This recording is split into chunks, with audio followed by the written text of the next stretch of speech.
Welcome agent. मैं DK Sinha आपको आज फ्रेंच रिवॉल्यूशन के बारे में पढ़ाऊंगा। आप ध्यान से सुनेंगे और समझेंगे। सबसे पहले मैं आपको एक चित्र दिखा रहा हूँ। इस चित्र ये दिखा रहा है कि फ्रांस में जो ऑटोक्रेटिक शासक थे लुई 16, उनका जो है किस तरह से एक्सक्यूट किया गया, जिससे उनको जो है गुलेटिन के द्वारा उनका जो है शर्त अलग से कर दिया गया। French Revolution led to the growth of the idea of liberty, equality and fraternity. French Revolution led to the growth of the ideas of liberty, equality and fraternity.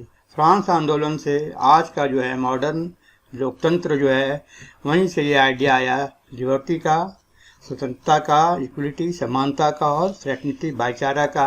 ये आज जो हम मॉडर्न डेमोक्रेसी है, मॉडर्न डेमोक्रेसी का जो है आधारशिला है, यही है liberty, equality and fraternity.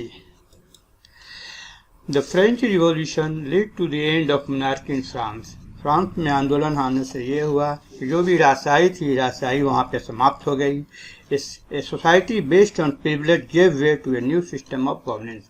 पहले जो समाज था जिसमें कि सुविधा लोगों को दिया हुआ था, राजा ही शासक थे, ये सिस्टम अब खत्म हो गया। अब जो है वहाँ दूसरे तरीका का जो है सामाजिक तरीके से जो है अब वहाँ पे सरकार चलना स्टार्ट हो गया। सरकार लोगों के द्वारा चलाया जाने लगा, राजशाही समाप्त हो गया। The declaration of the right of man during the revolution, the coming of a new time.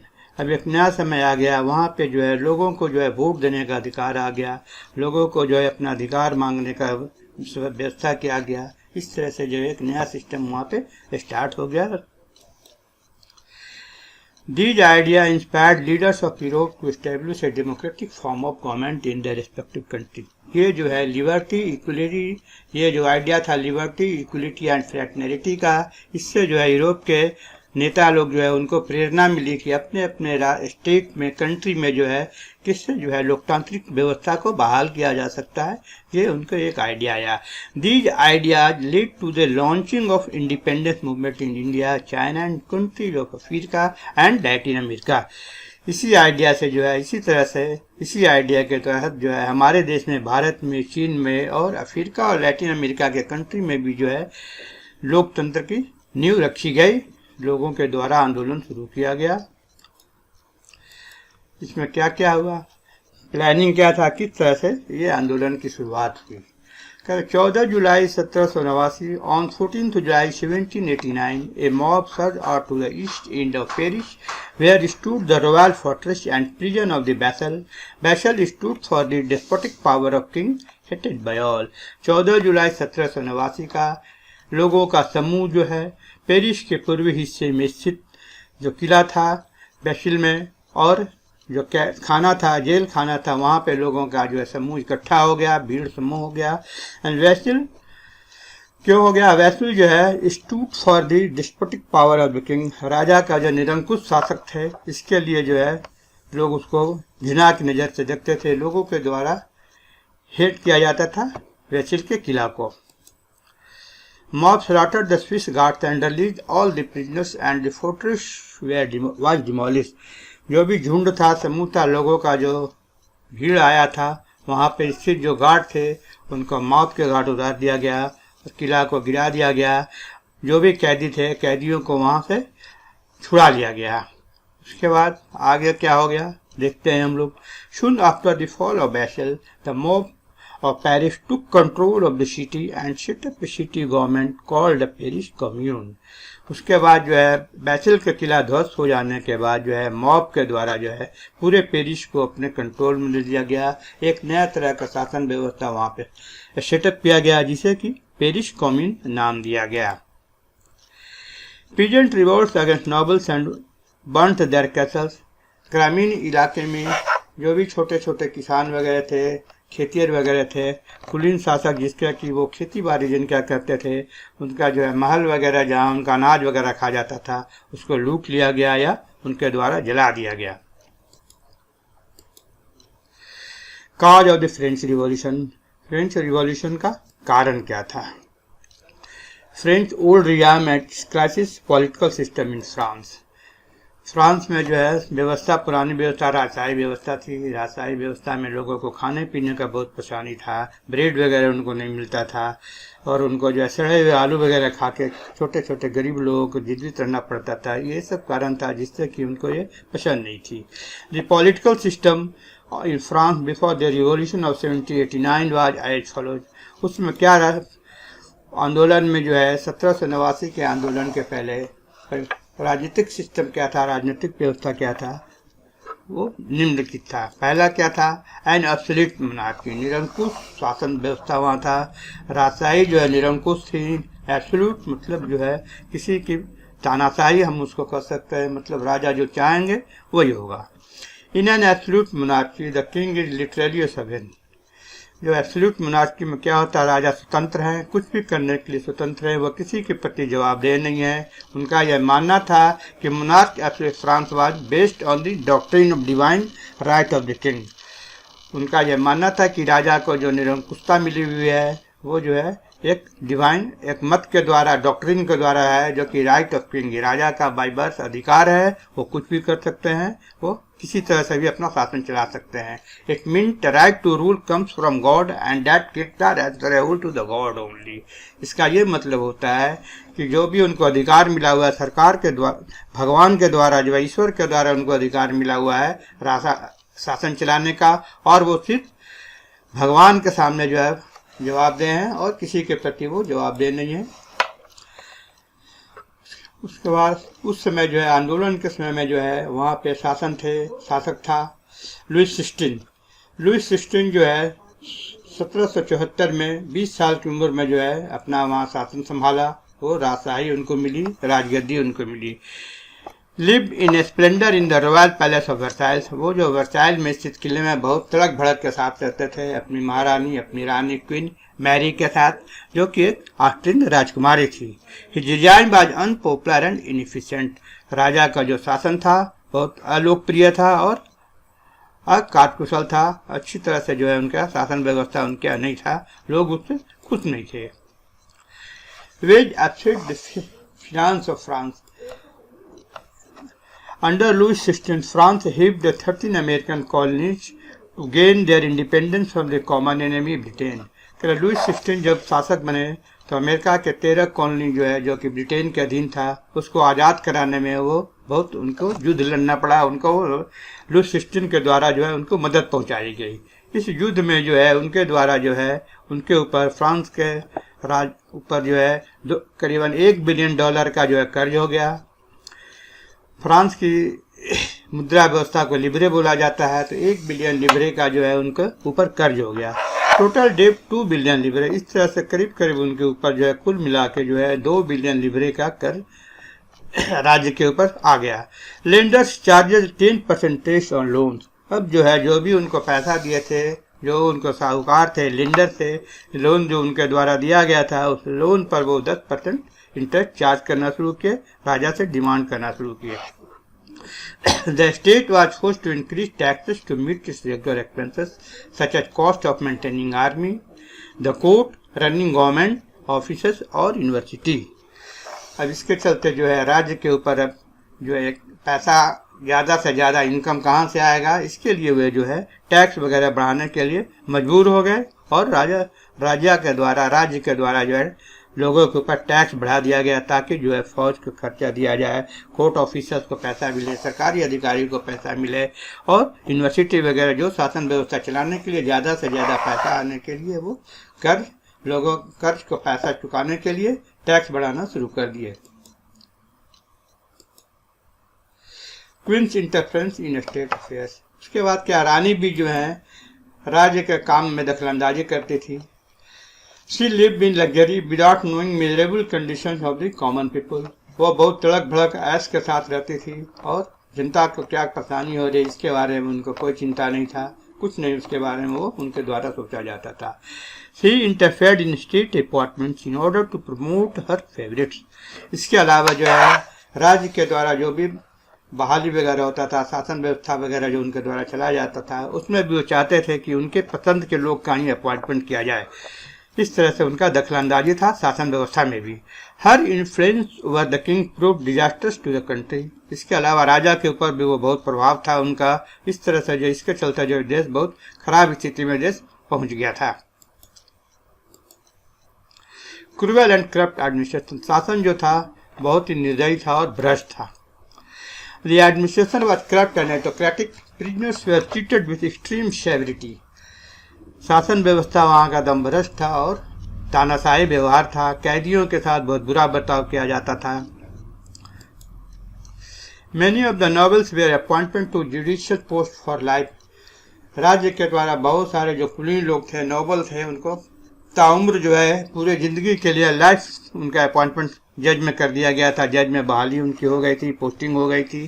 These जजेज इम्पोजेड हेवी फाइन। ये जज जो है जनता के ऊपर बहुत ज़्यादा जो है ज़्यादा से ज़्यादा टैक्स देने के लिए मजबूर करते थे और उनको किसी भी स्थिति में उन पर ज़्यादा से ज़्यादा फाइन लगा दिया जाता था। Only a part of it went to the state treasury.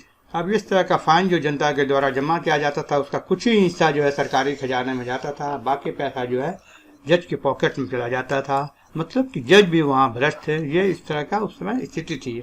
Without legal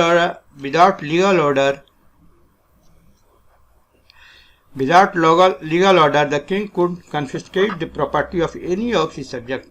राजा को यह अधिकार था कि किसी भी की संपत्ति को जब्त कर ले। बिना किसी कानूनी आदेश के राजा जिसकी संपत्ति चाहते वो जब्त कर लेने का उनके पास अधिकार था।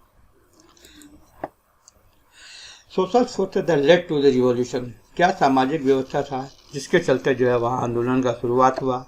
तो हम ये देखेंगे कि the French society was divided into the privileged and unprivileged section. France का जो समाज था दो हिस्से में बटा हुआ था, एक सुविधा वाले और एक बगैर सुविधा वाले, एक सुविधाहीन समाज और एक बगैर सुविधा वाले। The privilege class include the nobles and the clergy. जिस समाज को सुविधा मिला हुआ था, जिस सोसाइटी को सुविधा मिला हुआ था, उसमें क्लर्जी और नोबल आते थे, मतलब कुलीन लोग और पादरी वगैरह थे। इस तरह से फ्रांस में 3 स्टेट में फ्रांस बटा हुआ था। पहला, the 2 privileged classes were known as the first state and the second state respectively। जो सुविधा जिनको प्रिविलेज मिला हुआ था उसको फर्स्ट स्टेट और सेकंड स्टेट कहा जाता था।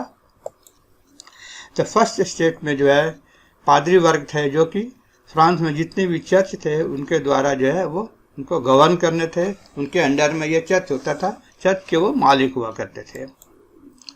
They enjoyed many privileges under the government, exempted from paying most of the taxes। Church के द्वारा या क्लर्जी को जो है बहुत तरह की सुविधा सरकार के द्वारा मिली हुई थी और वो टैक्स से भी छूट था, उनको टैक्स नहीं देना होता था राज्य को। They support absolute monarchy। यही कारण है कि वो जो है निरंकुश शासक को जो है सपोर्ट करते थे। The church owned 1/5 of the cultivated land in France। Church वहाँ का बहुत अमीर था। पूरे फ्रांस में जो भी खेती योग्य जमीन था उसका 1/5वां हिस्सा जो है उनके अधीन था। इस तरह से चर्च बहुत पैसा वाला था और बहुत पावरफुल भी था। The second state constituted by the families of noble class nobility. Second state जो था वो कुलीन वर्ग से संबंधित था। इसमें कुलीन वर्ग के लोग आते थे और उनके परिवार आते थे, मतलब सामंत लोग, पैसा वाले लोग, किसान वगैरह जो पैसा वाले थे, जमींदार वगैरह, ये सेकेंड स्टेट में आते थे। They monopolised all important position in the French administration. France की जो शासकीय व्यवस्था था उस पर इनका अधिकार था, ये उनका मोनोपोली था। जिसको चाहते अपने मन के पसंद के लोगों को जो है उस पर वो बहाली करवाते थे, पदस्थापित करवाते थे। और ये लेड लाइफ ऑफ लग्जरी। ये शासक जो थे, जो सरकारी व्यवस्था चलाते थे, वो विलासितापूर्ण जीवन व्यतीत करते थे। Enjoying all privileges such as income from peasants who cultivated their land, exemptions from payment of certain taxes। इस तरह से जो है किसानों के द्वारा जो भी इनकम वगैरह उनको मिलता था, किसान से इनकम लेते थे, इनको टैक्स देने में भी छूट मिला हुआ था सरकार के द्वारा, राज्य के द्वारा इनको कुछ छूट था टैक्स देने के लिए, ना के बराबर इनके द्वारा टैक्स दिया जाता था।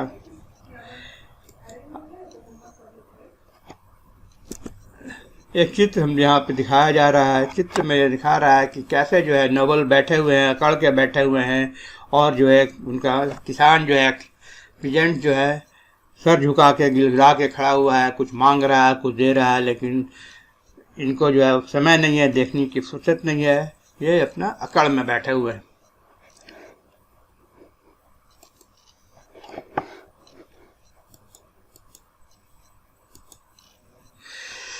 अब आता है third state. The third state comprised the unprivileged sections such as the peasants, artisans, workers and agricultural laborers of the society. तीसरा स्टेट जो था, थर्ड स्टेट जो था, इसमें जो है जो भी सुविधा गैर सुविधा वाले लोग थे, इसमें जैसे कि किसान, कलाकार, कामगार मजदूर और एग्रीकल्चर खेतिहर मजदूर जो है समाज में स्थित है, ये थर्ड स्टेट में ये सारे लोग आते थे। Taxation burden chiefly fell on this third state. राज्य को जो भी टैक्स के द्वारा पैसा मिलता था वो मुख्यतः इन्हीं लोगों के द्वारा दिया जाता था। यही लोग जो उस बर्डन को अपने ऊपर ढोते थे। About 90% of the population constitute of the peasant. France की 90% आबादी में जो है इनका ये अधिकार था। पीजेंट जो भी थे, छोटे छोटे किसान जो है, फ्रांस की आबादी का 90% यही लोग थे। But a great majority were landless. इसमें ज़्यादातर किसान जो है, पीजेंट जो है, भूमिहीन थे। They cultivated land owned by the church, the nobles and the richer sections of the third state, such as merchants, court officials, teachers, lawyers and doctors.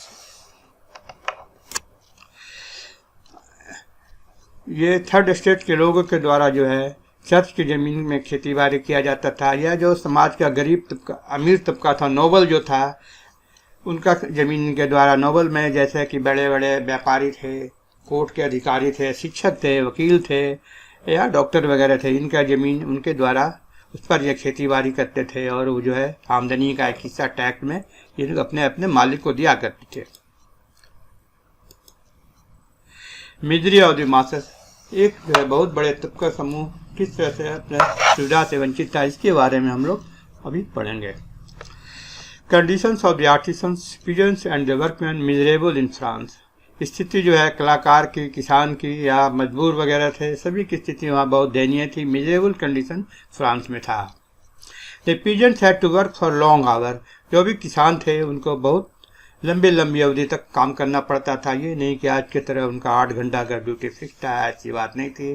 कभी कभी तो वो रात भर भी काम करते थे और कुछ किसानों को जो है उनके मालिक उनको पैसा भी नहीं दिया करते थे। बगैर वेतन के सिर्फ खाने पर या मामूली खाने पर जो है भोजन पर वो काम करते थे। ये स्थिति थी किसानों की वहाँ पे। They had to pay separate taxes to the church, to the clergy and to the landlord. इस तरह से उनको जो है अलग, राज्य को अलग से टैक्स देना पड़ता था, पादरी को, चर्च को अलग से टैक्स देना पड़ता था और जो उनके मालिक थे जमीन के, उनको भी टैक्स उनके द्वारा देना पड़ता था। After paying all the taxes, a peasant would receive only 20 francs out of every 100 earned. इस तरह से अगर कोई भी किसान 100 फ्रैंक की आमदनी उनकी होती थी तो मात्र उनके पास 20 फ्रैंक बचता था। बाकी 80 फ्रैंक जो है उनको टैक्स में चला जाता था। फ्रैंक जो है फ्रांस की एक करेंसी है, जिस तरह से हमारे देश की करेंसी रुपीज है। They survived on third rate potatoes और boiled grass. वो जो है उनकी स्थिति, इस स्थिति की, जो सबसे खराब क्वालिटी का आलू था उसको उबाल कर वो खाते थे या घास उबाल कर खाते थे। इस तरह से वो जीवित रहते थे। These oppressed sections of the society were waiting for an opportunity to strike at the old order. बहुत दिनों से, बहुत जमाने से ये समाज जो था दबा कुचला हुआ सोसाइटी था, समाज था, एक अवसर के तलाश में था कि कब इस तरह का अवसर आए और ये स्ट्राइक करे, पुराने व्यवस्था के विरुद्ध में आवाज उठाएं।